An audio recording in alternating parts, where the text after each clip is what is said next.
শুভ নববর্ষ সবাইকে। আমরা সারাদিন ল্যাদ খাওয়ার পর এখন সন্ধ্যাবেলায় নাগের বাজারের দিকে একটু গেছিলাম। নাগের বাজার না, ঠিক ঘড়ির মোড়ের দিকে।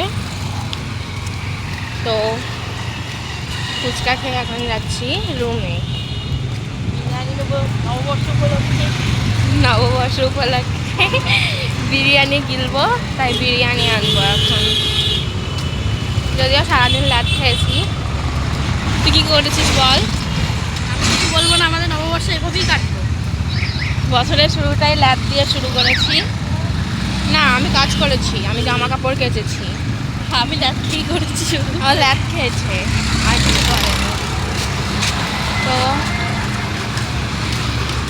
বছরের শুরুটা ল্যাদ দিয়ে শুরু করলাম, শেষটাও ল্যাদ দিয়ে শুরু করবো, মাঝেরটুকুও ল্যাদই খাবো। তাই তো, ল্যাদ খেতে খেতেই যাবে। আমাদের জীবন ইজিক্যাল টু ল্যাদ। তো এটাই বলার ছিল, আর কিছু বলার নেই। আমরা এখন আছি ঘড়ির মোড়ে। আর আজকে সবাই, এই যে ঘড়ির মোড়, আর আজকে সবাই এত সেজে গুজে বেরিয়েছে। আমরা দুজনা যা পড়েছিলাম সেটা পরেই বেরিয়ে পড়েছি। মানে লিটারালি ভিখারি লাগছে আমাদেরকে। ভাবতে পারিনি যে পয়লা বৈশাখেও এইরকম সবাই সেজে গুজে বেরোবে।